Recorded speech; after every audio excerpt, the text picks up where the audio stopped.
Bom, boa noite.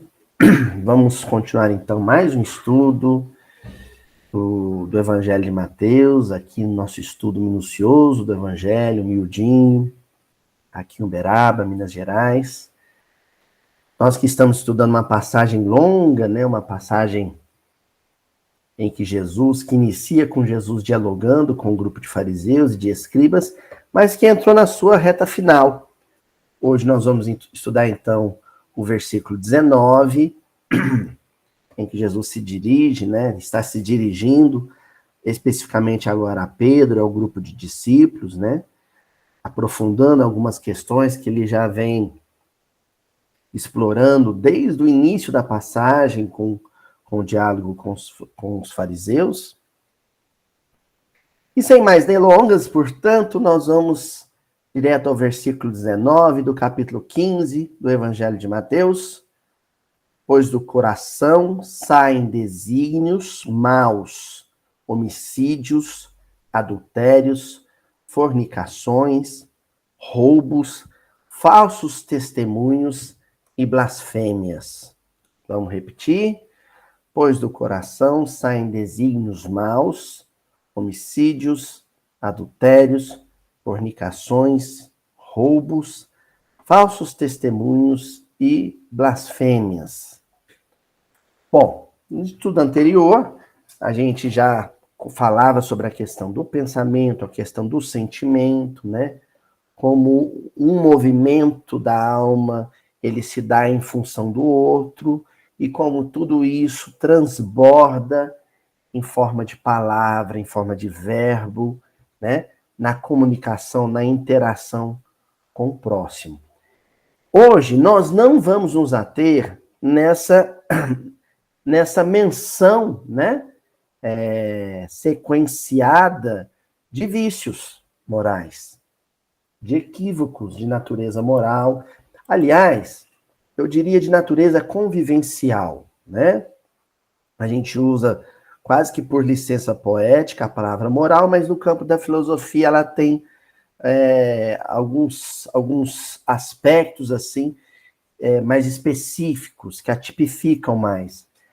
A gente usa quase que com licença moral, licença poética, né, a palavra moral, mas no sentido de ética, né, que vem de ethos, né, que é conduta, é comportamento, especificamente comportamento em sociedade.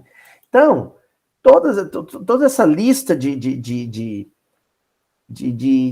equívocos, de enganos, né, no campo da ética, no campo da convivência, da conduta, né, o homicídio, o adultério, e aqui adultério a gente tem que entender o adultério em relação à lei de Deus, né, a adulteração ou a distorção, né, o corrompimento das leis de Deus, fornicações, roubos, falsos testemunhos e blasfêmias, isso tudo, gente, se define numa palavra: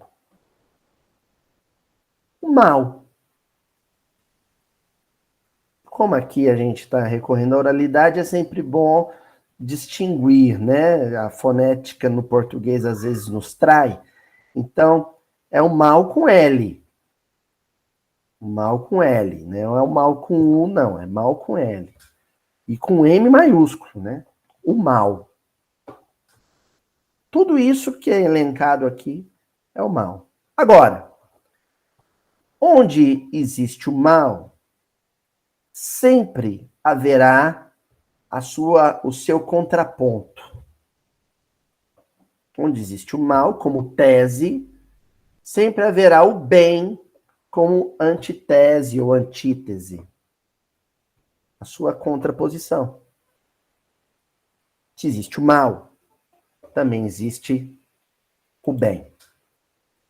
Com B maiúsculo. Certo? Existe o bem e o mal fora de nós, e existe o bem e o mal em nós. Intra, né? O inter. Dentro. Entranhado. E convivendo. Então, a convivência mais difícil Não é entre bons e maus cool. Não é. A gente pensa que é.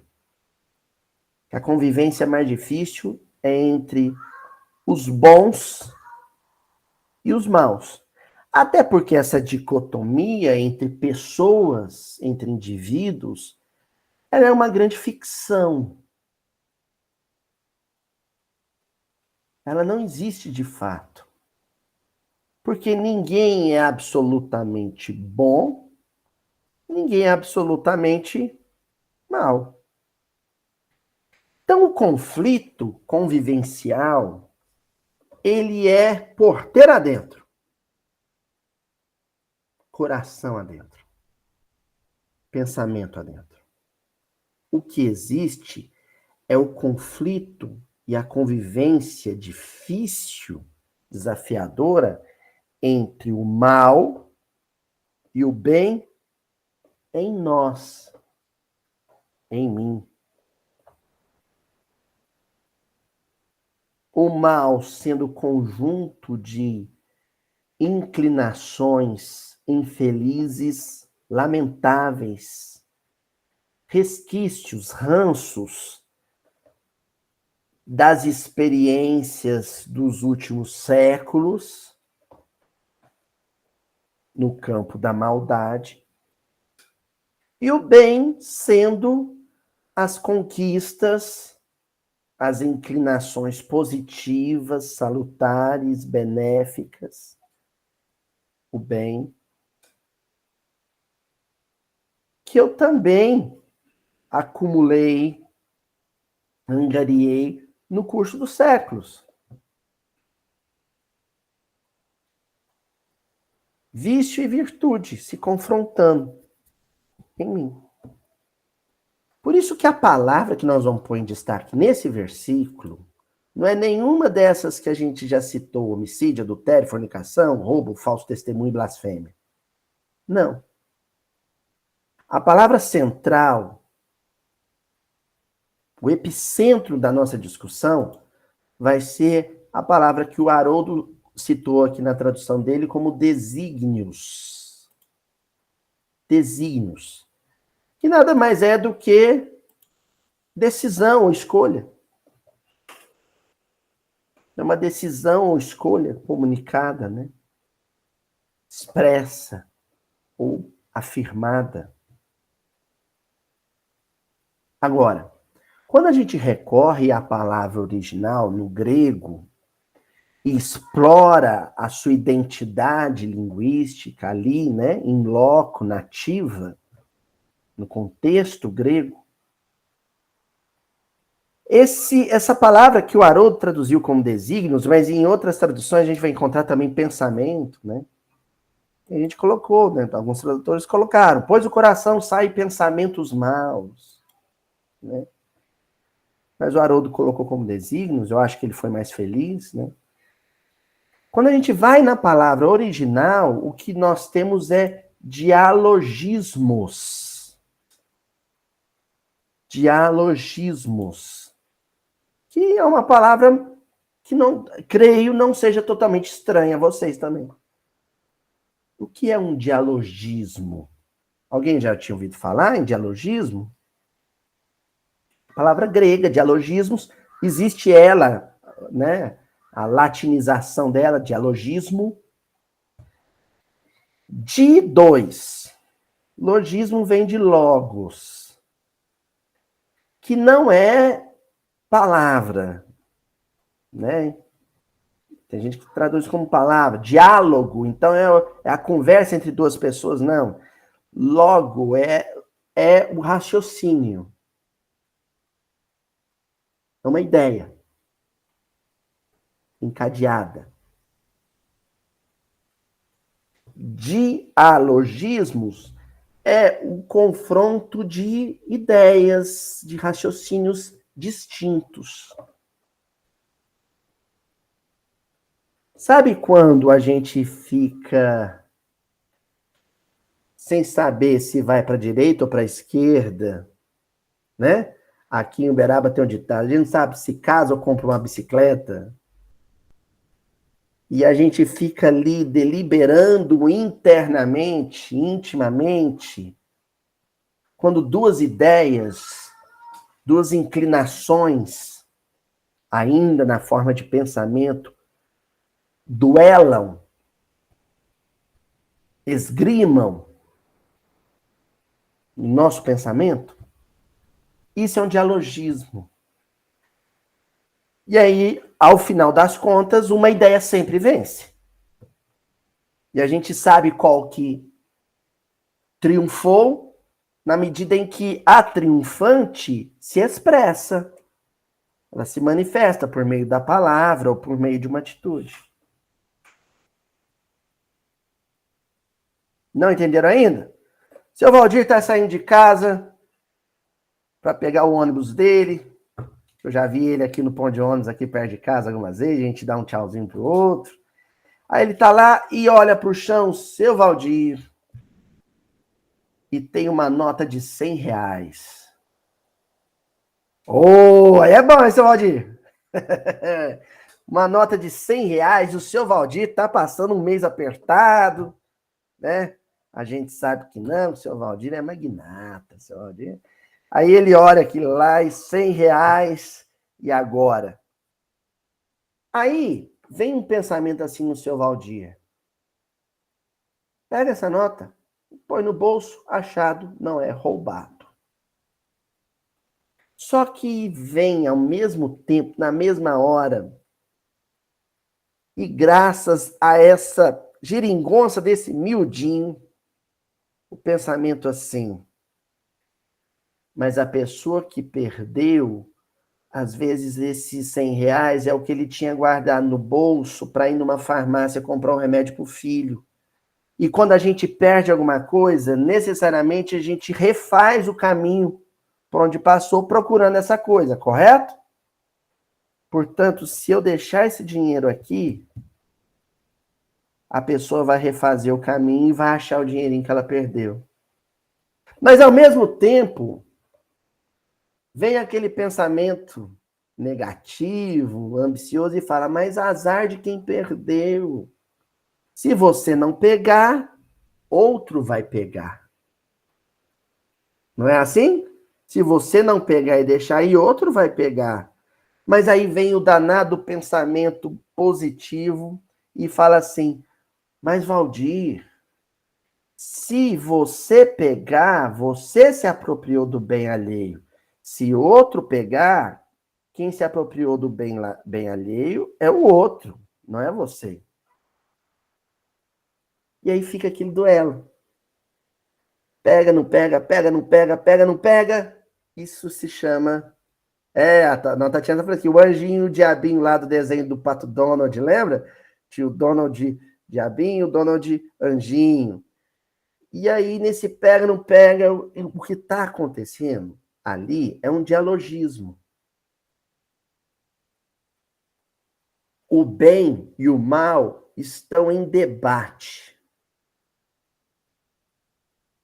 Um acusa, o outro responde, aí o outro pede direito de resposta. Vocês já viram isso em algum lugar, né? E fica ali aquelas duas ideias dentro de você. Aí você vai e pega. Seu Valdir baixou, pegou o dinheiro. Ah, quer saber? É meu e pronto. Mete no bolso. E entra no ônibus. Na hora que o ônibus dele tá saindo e ele senta no banco da janela, ele olha um rapaz desesperado com uma menininha, uma criancinha pela mão, olhando no chão e procurando aquele dinheiro. E a menininha parece que estava doentinha, agasalhada.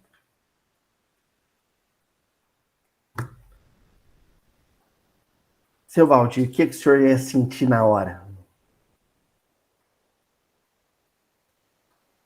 Não é? Entendeu? É isso que nós estamos debatendo, vamos debater hoje.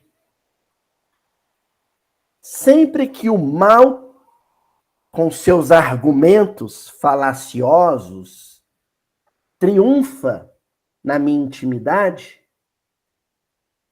aquilo que eu faço ou aquilo que eu digo é mal.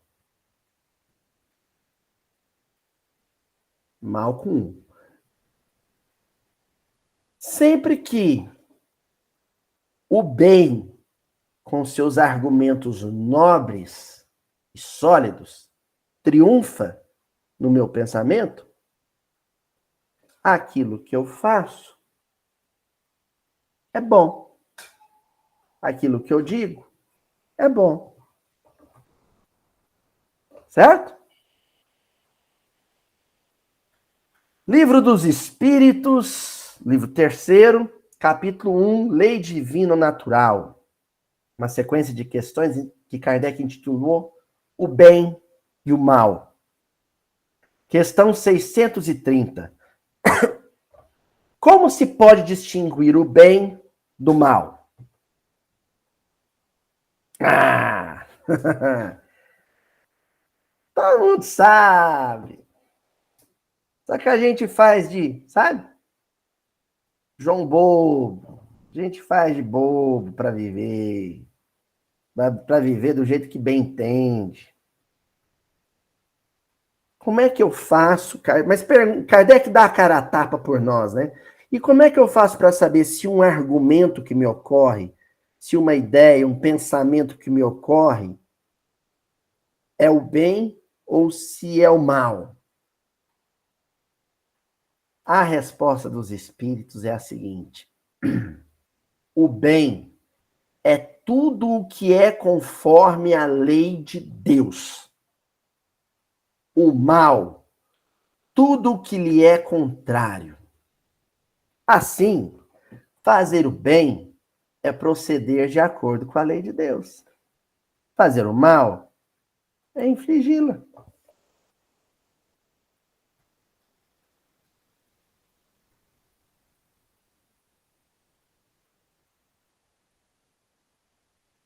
Mas, Aloísio, e o que é a lei de Deus?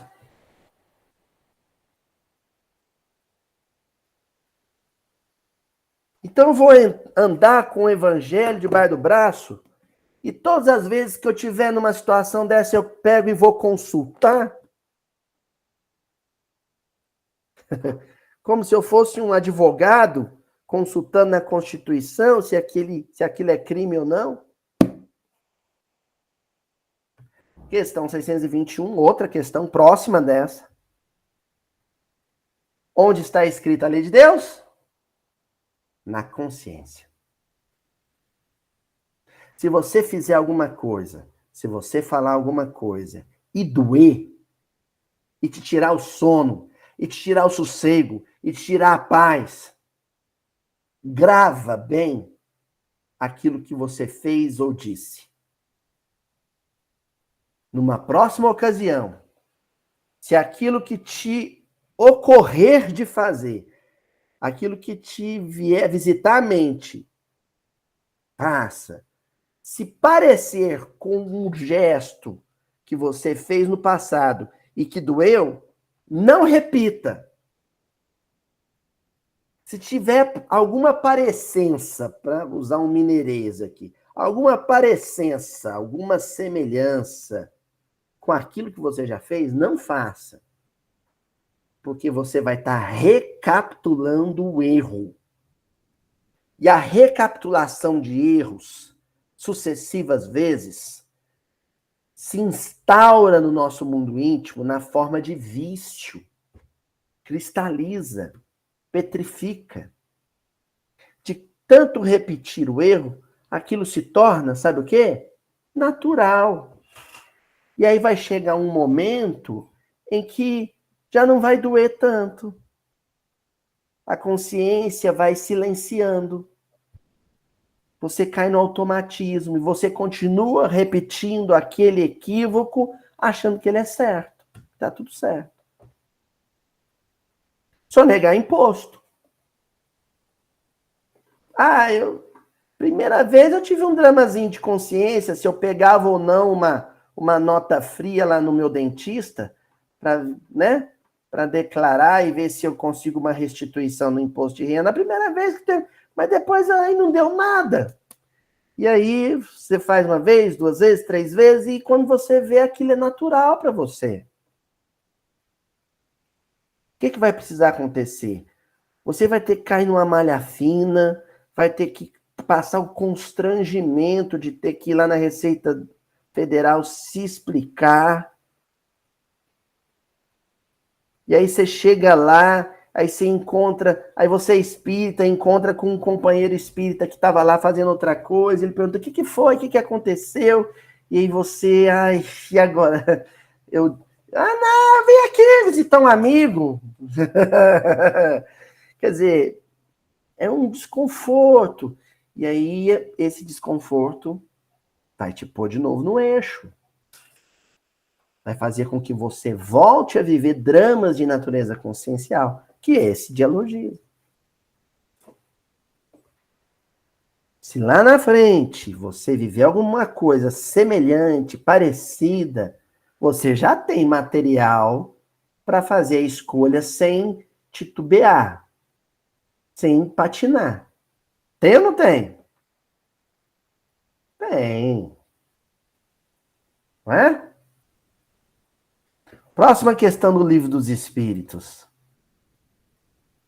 Aliás, acho que eu não terminei. Ah, não, terminei de ler a resposta, é isso mesmo. Questão 631. Tem meios o homem de distinguir por si mesmo o que é bem do que é mal? Por si mesmo, ó, sem precisar consultar os universitários, né?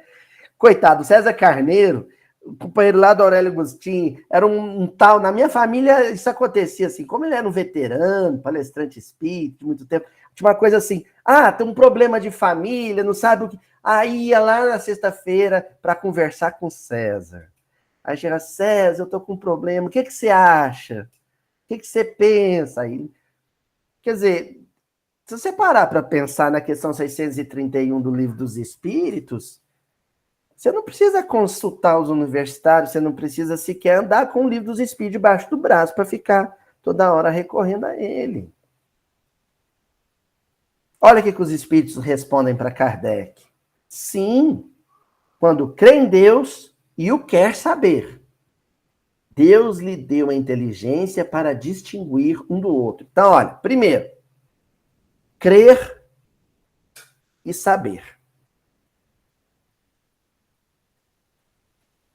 A primeira coisa é você considerar Deus. Então, esse tipo de drama ético, que a gente diz drama moral, mas na verdade é um drama ético. Esse tipo de drama ético só existe de verdade em quem, a princípio, crê em Deus. Acredita na existência de um monoteísmo ético. A presença de um Deus que não quer outra coisa de seus filhos a não ser o bem. Agora, vocês devem estar pensando, tudo bem, mas crentes também erram. Aí vem o segundo item. Querer saber. Porque tem aquela pessoa que constrói uma rotina, um cotidiano religioso de frequência num templo, mas não aprofunda o estudo bíblico, não aprofunda o estudo da literatura espírita. Sabe por quê? Porque se ele fizer isso, ele vai instalar dentro de si a voz, o púlpito, de onde o bem fala. E aí, todas as vezes que ele estiver numa sinuca de bico, numa encruzilhada, o bem vai falar. E ele vai sofrer. Então, é possível você crer em Deus, ter uma vivência religiosa, mas sem aprofundamento, sem se complicar no campo dos duelos conscienciais. E é o que a maioria dos cristãos, dos religiosos, fazem. Eu acredito que aqui tem a verdade e a salvação, mas até abro, leio, mas eu não aprofundo, porque para aprofundar vai causar um desconforto. Então, quando o senhor Honório Abreu, o seu Sobral, o seu Manuel, né? Seu Leonzálio, Martins Peralva, a turma lá de Belo Horizonte, quando eles começam a estimular dentro do movimento espírita o gosto, o apreço, o interesse pelo estudo minucioso e aprofundado do texto bíblico à luz da literatura espírita, a ideia era construir um método de estudo que permitisse ao espírito, ao espírita e ao espírito, um aprofundamento de fato naquilo que Jesus fez e falou. É trazer Jesus para dentro. É convidá-lo para entrar na nossa casa mental. De modo que toda vez que o mal quiser cantar de galo, o nosso Cristo interior vai dizer assim: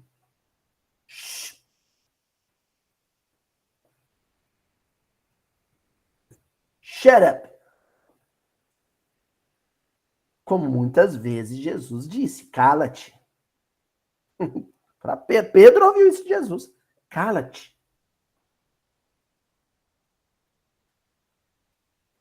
Por isso que a gente estuda em profundidade, para ter desconforto, para ter mal-estar. Não é para passar o tempo aqui, para se distrair, é para viver em conflito.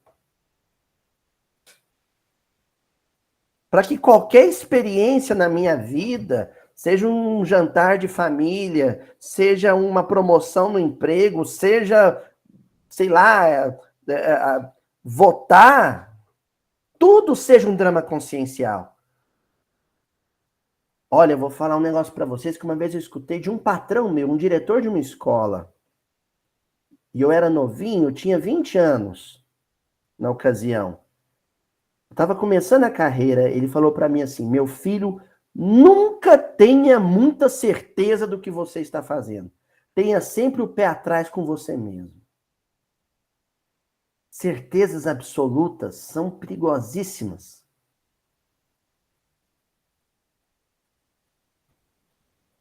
Mesmo quando você estiver fazendo certo, sempre se questione.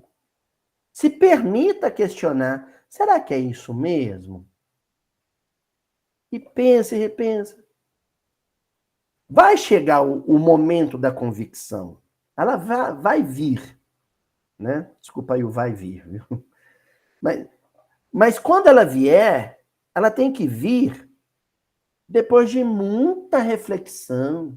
Por isso que é sempre bom uma boa noite de sono, né? É sempre bom a gente refletir. A impulsividade é uma coisa de menino, né? Uma coisa de menino. Pessoa mais madura, ela tem que processar, digerir, ruminar. Ou seja, é o dialogismo, né? Bom, Deus lhe deu a inteligência para distinguir um do outro. Isso é ser inteligente, ser um homem inteligente.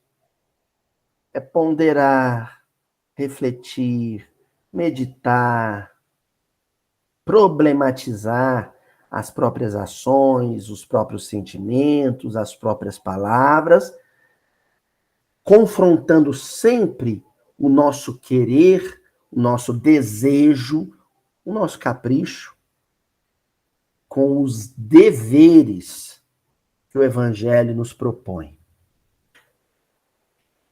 É isso. Ó, livro Pão Nosso, de Emmanuel, capítulo 136. Que título maravilhoso. Conflito. Conflito. Jesus veio para instaurar no coração humano um estado permanente de conflito. Coração que não vive em conflito não conhece o Evangelho. Mas mesmo os espíritos superiores, exatamente mesmo eles, vivem em conflito. Mas não é um conflito baseado nos nossos vícios aqui de baixo, né? Nós, seres humanos ordinários, seres humanos comuns. Os anjos vivem em um conflito baseado na plataforma em que se encontram, no degrau em que se encontram, e os valores que são propostos adelante. Mais adiante. O conflito é a relação dialética que move a nossa evolução. É aquilo que eu sou contra aquilo que eu quero ser, eu preciso ser. Isso é o conflito. Então, gente, quem desliga o miudinho, porque quem prestou atenção, lógico, né? Quem prestou atenção, quem ficou concentrado, compenetrado nas coisas que eu estou falando aqui, e ao desligar o computador, sente que está em conflito, sossega. É porque deu tudo certo. É porque os 60 minutos, os 70 minutos, os 80 minutos que você passou aqui não foram desperdiçados.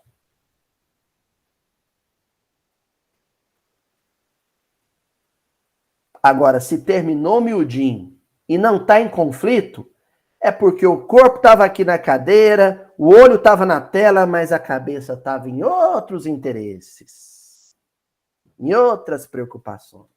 Aí termina, você está do mesmo jeito. O conflito não existe. E eu estou dizendo isso com muita propriedade, porque vocês não fazem ideia do conflito que essas lições que eu trago, porque eu sou só papagaio de pirata, eu só trago o que eu leio, o que eu selecionei, né? Vocês não sabem o conflito que elas estabelecem em mim. É indigesto. Ó, gordinho sua. E o Emmanuel dita esse texto com base numa fala linda de Paulo na Carta aos Romanos, capítulo 7, versículo 21. Olha o que Paulo diz. Acho então esta lei em mim. Quando quero fazer o bem, o mal está comigo. Eu acho isso ótimo. Eu acho, olha só, é Paulo de Tarso confidenciando com seus leitores os seus conflitos. Acho em mim esta lei, é uma regra evolutiva. Quando eu quero fazer o bem, adivinha quem está lá dentro de mim? Vociferando, espumando a boca, gritando. O mal. O homem velho, o homem cheio de vícios, a mulher cheia de inclinações infelizes, está lá.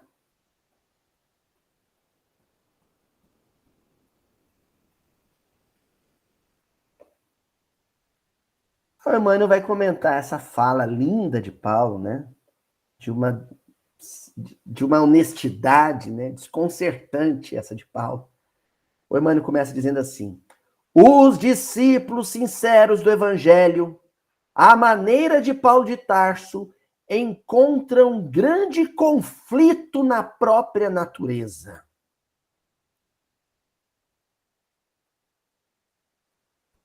Encontram grande conflito na própria natureza.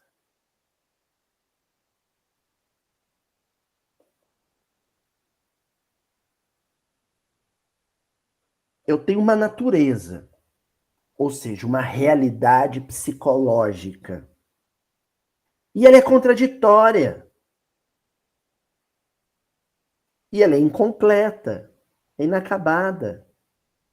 É uma casa em obras, em reforma. E aí, quando eu passo o olhar, né, em revista, para achar defeito, é necessário que eu venha a achar.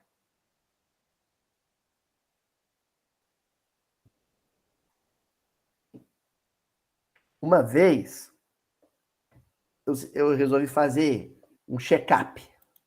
Check-up de saúde, né? Aí você vai no cardiologista e pede os exames, aí você faz os exames, o açúcar dá alto, aí você vai no endocrinologista, o endocrinologista acha uns trem hormonal, pede uns exames, acha um negócio hormonal. Aí você vai fazer o exame hormonal, já manda para o nutricionista vai te avaliar, acha um monte de coisa errada na sua dieta, aí manda você procurar um educador físico, aí você vai no educador físico, ele já acha um problema na sua postura. Eu comentei isso com um primo meu, que é médico, e falou, Luiz, quem procura acha, né? Só não acha problema, só não acha doença quem não vai no médico, quem não vai fazer o check-up. Aí o dia que acha tarde demais, né? Mas você vai no médico, não é porque você tá doente, você vai no médico é para achar a doença mesmo. Tem gente que até usa como desculpa para não ir no médico. Ah, não vou mexer com o médico, não, que médico só acha defeito, a gente só acha doença. Mas a ideia é essa, é você antecipar a doença, né? Não é assim? O evangelho é isso, gente. Se à noite, antes de dormir, você não seguir aquele velho conselho do Santo Agostinho, você vai dormir o sono dos justos. Você vai dormir maravilhosamente bem. Se você não procurou, não achou. Se você não procurou defeito, não achou defeito. Então tá tudo certo, sua vida, você toca a sua vida, eu tô feliz da vida, né? Agora, se você parar para procurar defeito na própria personalidade, na própria psicologia, você vai achar. Se procurar, acha. E aí você possivelmente vai, depois de achar, ficar umas 2, 3 horas pensando sobre isso. Vai ter dificuldade de dormir. Que maravilha! O bom espírito é sempre aquele que é insone. Ah, mas e a consciência tranquila não dorme em paz? Aí não é o bom espírita, é o bom espírito. Bom espírita é aquele que luta com suas más inclinações. Ele é um bom espírita porque ele faz o dever de casa, porque ele faz aquilo que um espírita deveria fazer. Procurar defeito em si. O dia que ele não achar mais defeito, mesmo quando procurar, é quando a consciência sossegou. Aí ele deixa de ser um bom espírita e se torna um bom espírito, um espírito bom. Entendeu? E acrescenta Emmanuel. Quase sempre são defrontados por enormes dificuldades nos testemunhos. No instante justo, quando lhes cabe revelar a presença do divino companheiro no coração, eis que uma palavra, uma atitude ligeira os traem diante da própria consciência, indicando-lhes a continuidade das antigas fraquezas. A gente se entrega, a gente se trai, a gente se revela, a gente se expõe. Não importa o quanto você se esforce para revelar a verdade sobre si mesmo. Em algum momento isso aflora. E aí, meu amigo, o rei está nu. Vocês conhecem a história, né? Aí o rei está nu.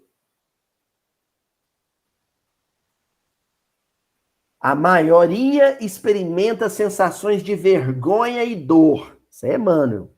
A maioria experimenta sensações de vergonha e dor.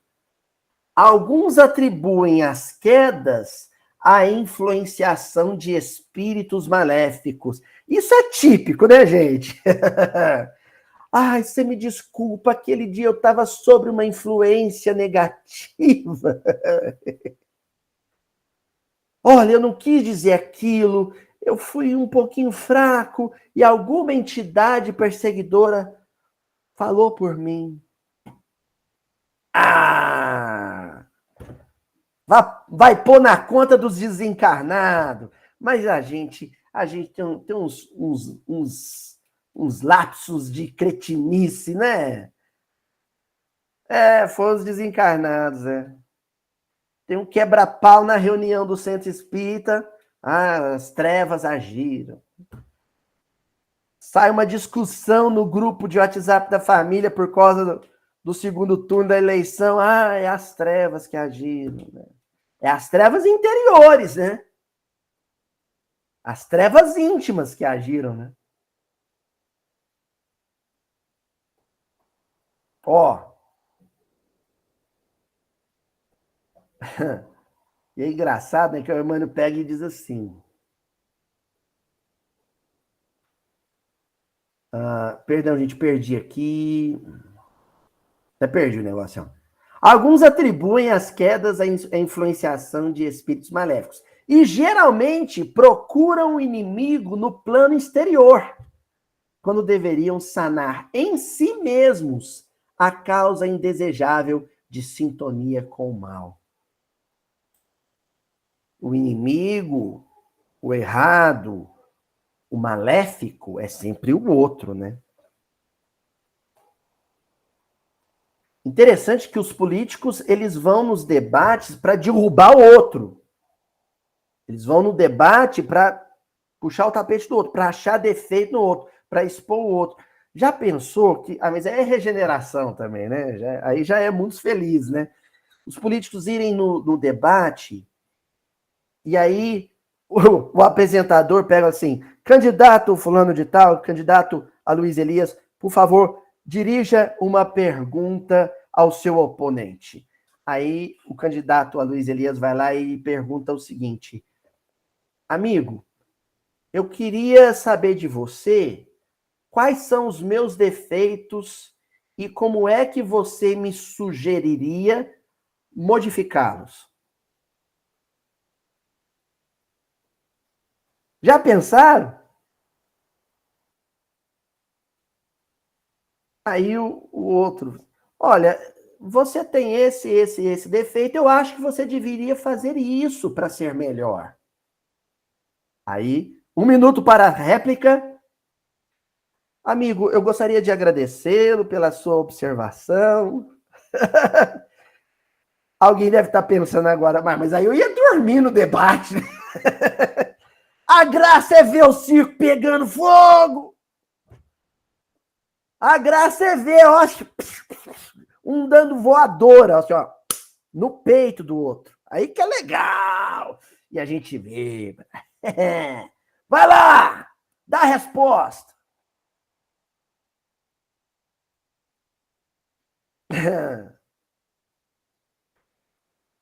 Aí o Emmanuel pega e finaliza dizendo assim: enquanto o homem se mantém no gelo da indiferença ou na inquietação da teimosia, não é chamado a análise pura.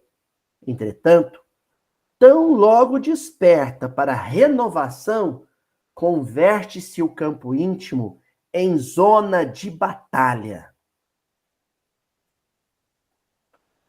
O meu campo íntimo tem que ser, aí sim, um debate da Globo, do SBT, da Bandeirantes. Aqui dentro. Onde só um oponente vai sair vitorioso. E aquele que triunfar, o bem ou o mal, será o meu rei, o meu governante íntimo. aquilo que vai reger as minhas palavras e as minhas atitudes. É aquele que vai sentar na presidência da República interior e ditar as regras da minha vida exterior. Hã?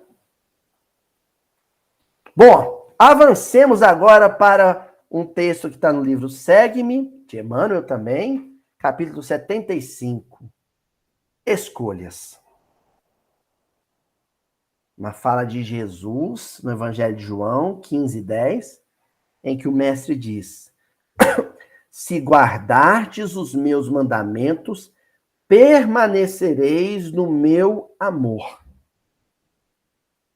Então, a gente sai do trilho que nem um trem.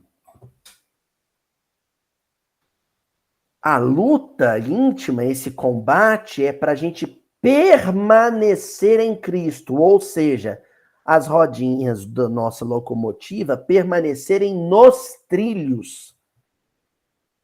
Porque se a gente oscila, se a gente sai dos trilhos, todos os vagões encavalam, né? Engavetam no outro, o trem fica descarrilhado. Os carros todos vão se amontoando. E aí é um desastre, né? Uma tragédia. Só tem um jeito de não sair dos trilhos. Manter em nós o conflito. Aloysio, como é que eu faço para permanecer em Cristo? Manter o trem nos trilhos. É só fomentar, alimentar, nutrir no íntimo o tempo inteiro o estado permanente de conflito. Que equivale a dizer: problematize todos os seus impulsos. Tudo que vier num átimo, que vier de supetão, para ser dito ou feito, refreie. E problematize. Questione. Se argumente. Isso é de Deus? O que Jesus me diria se me visse fazendo isto? Ou, se eu olhasse para o lado e visse o Cristo sentado me observando, eu me envergonharia? Isso é estabelecer o conflito. E aí vem o comentário de Emmanuel. Quem observa o mal e o remédio contra o mal, nos campos de provação do mundo, é naturalmente induzido a refletir no pensamento livre e nos recursos neutros que nos cercam. Olha, o pensamento é livre para interpretar a neutralidade das coisas. Aloysio, que viagem, não entendi nada que você falou. É assim. Um celular, ele é moralmente, eticamente neutro. Mas o meu pensamento, não. Eu pego o celular e eu posso entrar no smartphone, pelo smartphone aqui na internet e encontrar uma mensagem bonita do Emmanuel. Ou posso abrir o Facebook e entrar na discussão lá na postagem de política que o meu primo fez. O problema não está no celular, ele é neutro. O problema está nas escolhas, nos desígnios, maus ou bons, que resultaram do meu conflito interior. E acrescento, Emmanuel, vejamos algum deles.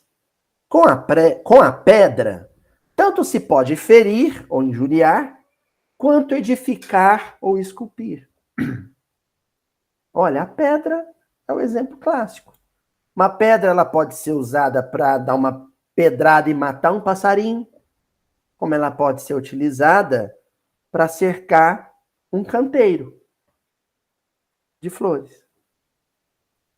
A pedra ela pode ir para o estilingue para você machucar alguém, ou a pedra pode ser esculpida e virar uma obra de arte. Quem decide, quem escolhe a funcionalidade dessa pedra, que é neutra, é o espírito. Após um processo dialógico, um processo de deliberação interior. É o espírito que decide. A língua é neutra. As cordas vocálicas são neutras, as mãos são neutras. O que acaba com a neutralidade das mãos ou do aparelho vocal? As decisões tomadas pelo espírito. Gente, não haveria problema nenhum num calor desse, olha aqui, ó, tô suando, aqui em Uberaba, estarmos todos nus. Sejam sinceros. Quem aqui em Uberaba agora, neste momento, não gostaria de estar pelado? Eu adoraria estar fazendo este estudo absolutamente nu. Por que não o fazemos?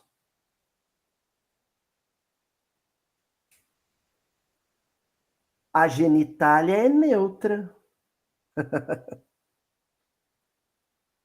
O órgão genital é absolutamente neutro. Não há problema moral nenhum no pênis ou na vagina. Onde é que não existe neutralidade? Onde é que existe o bem ou o mal, o pecado ou a virtude? Na nudez?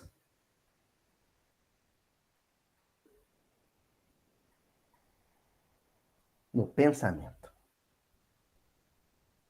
No uso que eu faço da genitália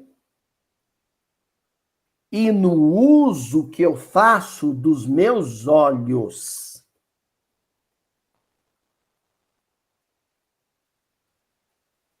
Se eu usei o sexo de forma equivocada, ou se eu olhei para a genitália de um semelhante de forma equivocada. Mas você está pregando ser assexuado? Não, porque senão ninguém reencarna. Não é isso.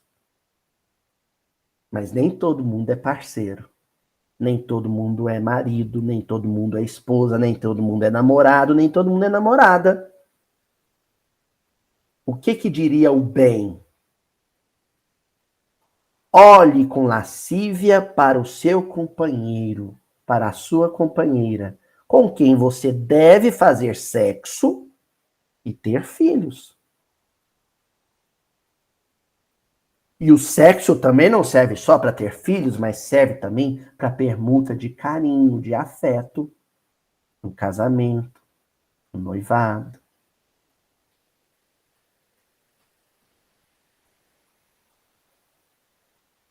Qualquer coisa que fuja ao prazer afetuoso é pecado.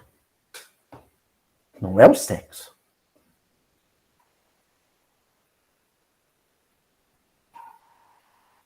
Alguma coisa que eu tô querendo há muito tempo no miudinho. De repente eu me perguntei, por que eu falo pouco de sexo no miudinho? Deveria falar muito mais. Um estudo sobre o bem e o mal, sobre as escolhas que fazemos interiormente, que se expressam de forma exterior posteriormente. O sexo é um ponto nevrálgico.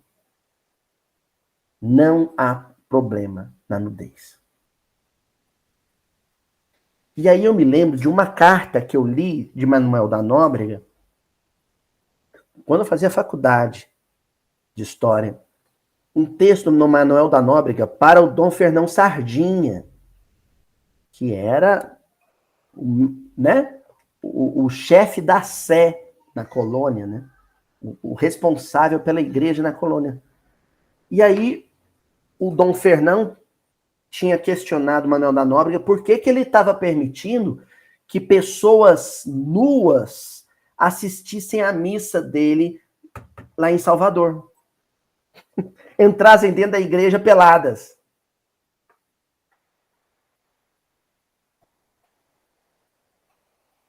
Aí o Manuel da Nóbrega, vocês estão lembrados quem é Manuel da Nóbrega, né, gente? Emmanuel. O Manuel da Nóbrega responde, assim, mas qual o problema? Eles são puros.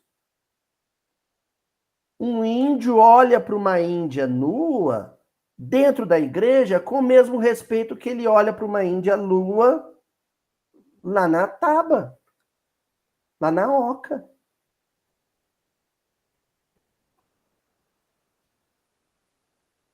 E aí eu fiquei pensando, né? Quando eu li essa carta, né, eu fiquei meditando. E coincidiu de, na época, eu coordenava a juventude e a gente foi num encontro de jovens e uma das moças da nossa mocidade foi barrada. Porque ela estava com uma baby look, né? Não sei o nome dessas, uma blusinha curta, com a barriguinha de fora. E aí ela só pode entrar no encontro espírita depois que ela comprou uma camiseta do encontro e vestiu por cima da blusa. Aí deixaram ela entrar. Aí eu fiquei pensando, quando é que a gente vai saber que a regeneração chegou no movimento espírita?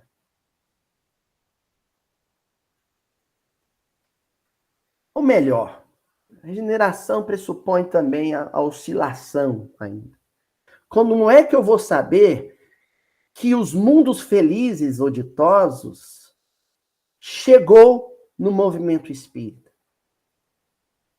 Quando todos formos para a reunião espírita no centro espírita, nus, pelados. E isso não comprometer em nada a atmosfera fluídica e vibratória da casa.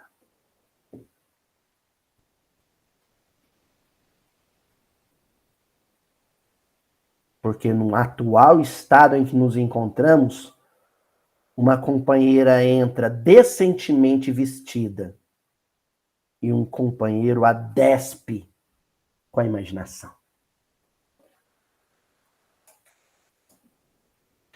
Acho que eu esbarrei em alguns tabus, né? Acho que eu devo ter mexido em coisas melindrosas para o movimento espírita.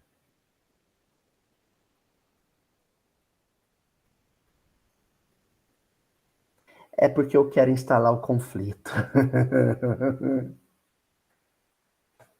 Esse é meu compromisso com a espiritualidade. Causar um mal-estar danado em quem assistiu um vídeo meu. E diz Emmanuel, somar semelhante valor ao bem ou ao mal, melhorando condições ou agravando problemas em nossa própria vida, será sempre questão de atitude pertinente a nós mesmos. O que eu fizer, disser ou pensar de bom ou de ruim é da minha conta. E eu vou responder por isso. Ninguém escapa da clava forte da consciência. Para usar um termo patriótico, né? Ah, mas é uma borduna, um tacape, sabe? consciência desce a lenha.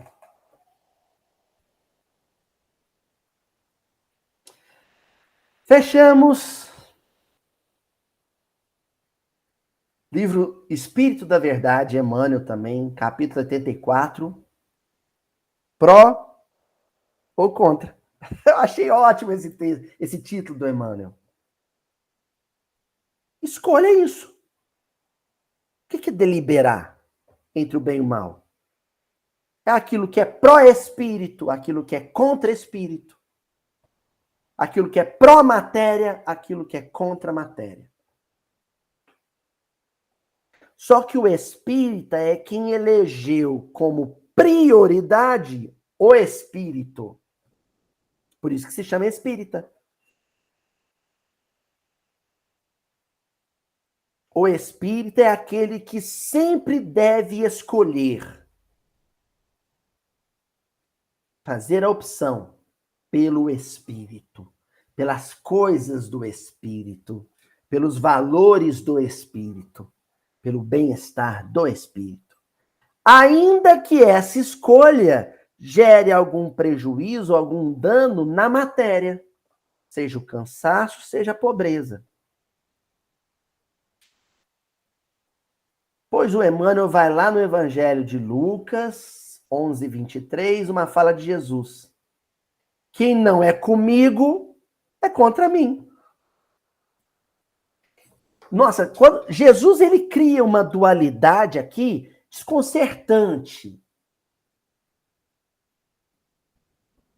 Ou tá comigo, ou tá contra. Mas não tem o meio termo, não, mestre. Não. Ou tá de cá, ou tá de lá. E agora eu me lembrei de uma fala muito forte que está em Apocalipse, hein? Em Apocalipse. Porque não és quente, nem frio. Porque és morno, te regurgitarei. Eu vou te vomitar. O anjo do Senhor fala.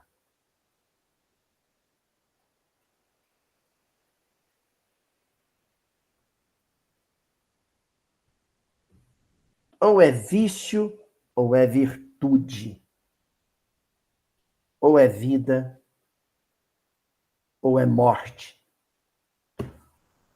Ou é Bíblia, ou é bala. Não tem meio termo.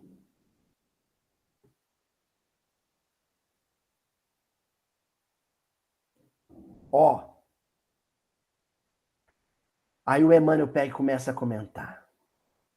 Entre o bem e o mal não existe neutralidade. De igual modo, não há miscibilidade ou transição entre a verdade e a mentira. Escondemo-nos na sombra ou revelamo-nos na luz. Desse modo, busquemos sempre, acima de tudo, a verdade fundamental que dimana do Criador e o bem maior relativo ao interesse espiritual de todas as criaturas. O interesse espiritual de todas as criaturas.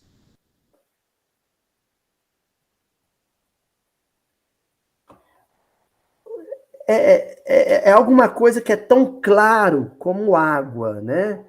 E porque é muito óbvio, muito claro, gera conflito.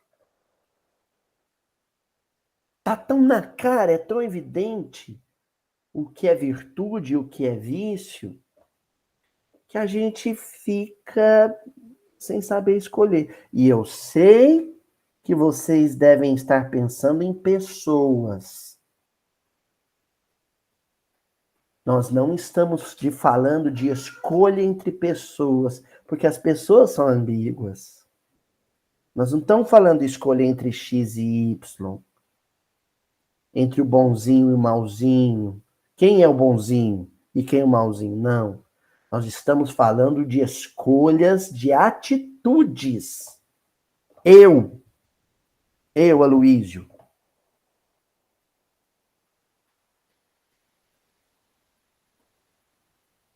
Eu vou ofender ou eu vou abraçar?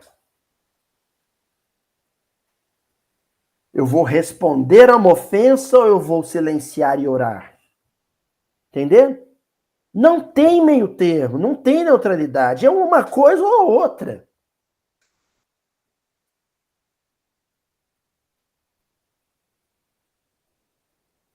A gente encerra com a fala de Emmanuel nessa mensagem, a fala final dele.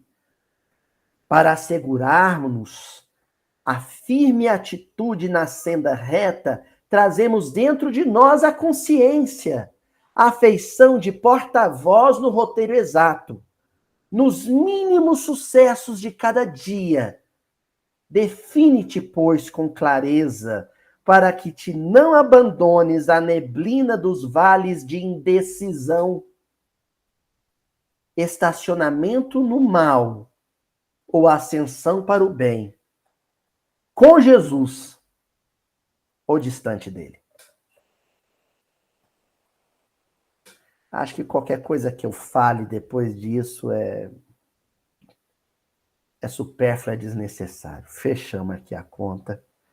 A semana que vem veremos então o último versículo dessa passagem, versículo 20, onde a gente vai tentar condensar toda essa discussão em 3 movimentos viciosos do homem sobre a terra, que se recapitulam século após século.